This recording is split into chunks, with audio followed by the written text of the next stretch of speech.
Hey guys, in this video I'm going to be going back to Scorn of Ymir to update my guide for him for like more modern units. We're only going to be doing the advanced mode or the hard mode.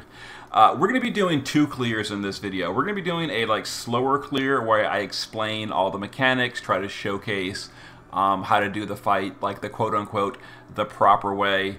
And then we're going to go back afterwards for like an overpowered power creep method for those of you that just have really powerful units and haven't really just gotten around to doing the trial, where we're going to, for the most part, ignore the mechanics and just overpower it.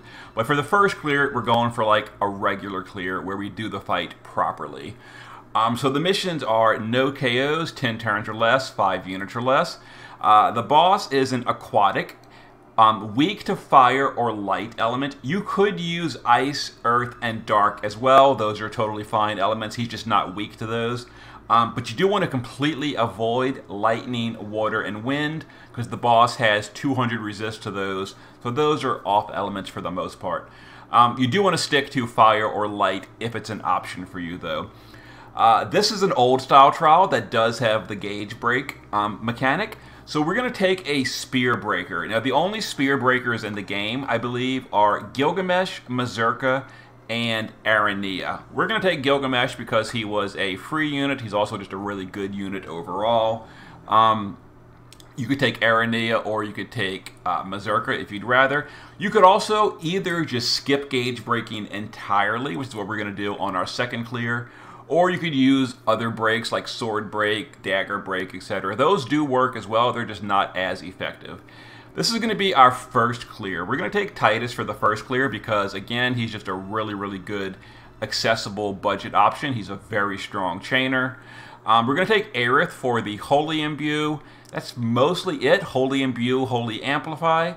Summerfina and Lid are going to be our breaker. They also do Aqua Killer for the party, and they can heal. The boss does physical and magical AoE that alternates between turns. We're going to use Maeve to cover all of that.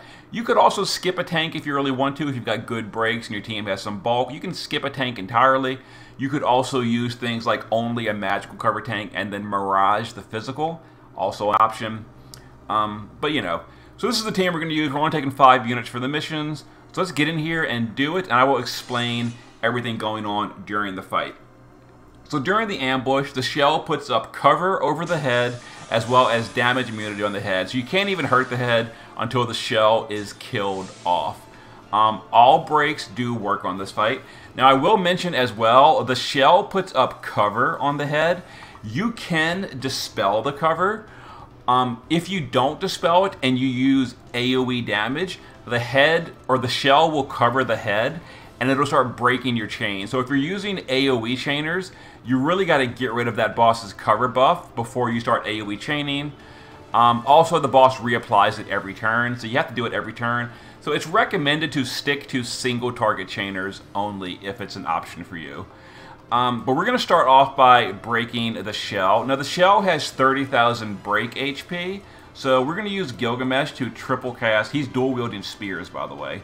Triple cast his Peerless Spear on the head, on the shell. It's going to break approximately 1/3ish or 10%, I guess, per cast. So it's going to take about 3 turns plus a little more help from the rest of the party to break the shell. Once the gauge is broken on the shell, it never comes back. Now turns 1 and turn 2 are AoE magical attacks, so we're going to use Maeve to go to her magic cover form, and we're going to put up cover, and she's also going to mitigate the whole party. So provoke, cover, and we're going to do some immunity buffs as well. I don't think the boss even does breaks on the party, so that's, now that I'm looking real quick, the boss doesn't even do breaks or status effects, so that's actually not that important, but whatever.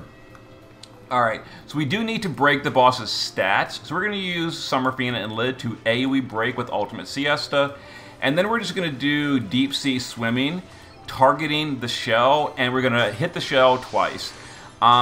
We are dual wielding spears with Summerfina and Lid. Aerith is going to just put up Imperil on this turn on the head, on the shell for later. And then Titus, for now, is going to just triple cast Spiral Cut on the shell. Now the boss does AoE 8,000 fixed damage as well every single turn. There's not really any way to cover this because it's fixed damage. It always hits your party. It can be mitigated with general mitigation though. Maeve put up 50% general mitigation on the party. Now there is a way to stop the boss from doing that. If you've got someone off screen with like jump or hide, the boss will not do the fixed attack that turn. That was an old strategy and it still works totally fine. It's just that these days unit power creep is so strong, there's not really a reason to bother trying to force a Dragoon on your team just to stop the 8,000 fixed damage. Just heal it up or mitigate it or whatever you want to do. Anyway, we need to start working on the shell still, so Gilgamesh will just hit the shell again 3 times to continue breaking it. Summerfina and Lid will hit the shell 3 times to continue to start breaking it. We're going to use Maeve on this turn to just, again, we'll go ahead and use a barrier for the party, and then we will just hit the shell twice. The boss does 2 turns of the damage type. So again, turn 2 is a magical damage again, and the boss is going to switch to physical next turn. So just a barrier, and then hit the shell a little bit. And then Aerith, we'll go ahead and we'll do her... No, I don't want to do that AoE just yet. I think we're going to do, with Aerith, we're going to do... Now we're going to go ahead and do her AoE, her imbue this turn. And then Titus will just hit the shell 3 times. Alright. Some more attacks. Whatever. Okay. So every 3rd turn, or I'm sorry, every 2 turns, the boss will alternate his attack pattern. Now it is turn 3, so the boss is going to start using physical AoE. So we're going to swap Maeve back to the base form, and we're going to swap her cover. We'll just go ahead and do provoke this, and we'll do practice swing just to hit the shell a little bit. We're going to go ahead and use Gilgamesh to break the rest of the shell with his spear break. So there we go. The shell is now handled. So the shell is broken. The shell is broken, imperiled, all that stuff. We'll go ahead and use Titus just to LB here because, like, you know, whatever SLB that is. It's not being chained. It's not going to... I underestimated how weak the shell was with the gauge broken. Okay, so our unchained Titus hit the damage cap. Yeah, so the shell is handled. Great, whatever, done, okay, good. So this turn, I guess, Aerith will just imperil the big head for later.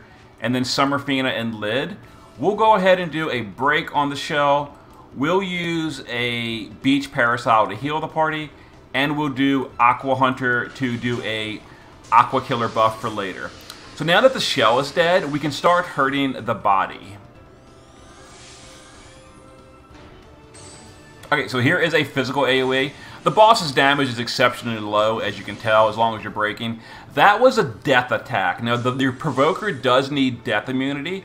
It also dispels if you're not immune. If you're immune to death, that attack does absolutely nothing. So as you can see, even though it looked like Maeve was dispelled, because she's using Genji Shield and immune to death, the dispel did nothing, the death did nothing, completely immune. So it's totally fine. Anyway, so Aerith on this turn doesn't really have much to do. I guess we'll just do Radiant Prayer. Titus is going to start chaining, so we're going to go ahead and do Spiral Energy. Gilgamesh will go to the base form and triple cast SR. We broke the shell last turn, so that's good. Let's go ahead and chain it up and get some damage in here.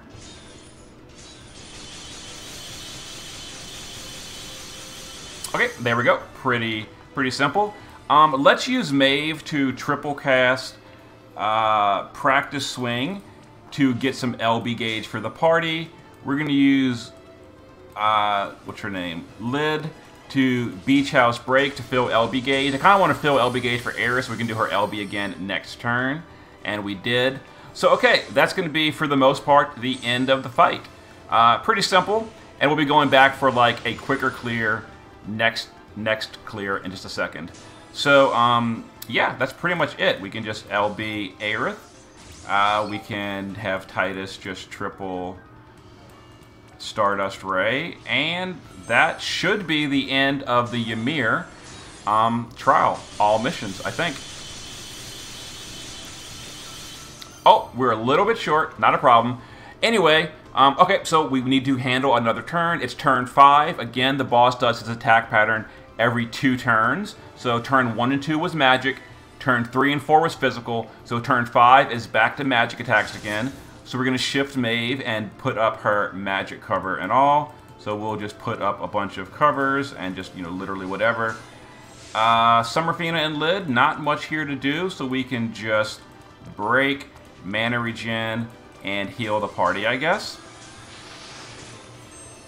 And yeah, so, you know, we did a 6-turn clear with all missions. We still had 4 turns to go. We could have taken as long as you really need.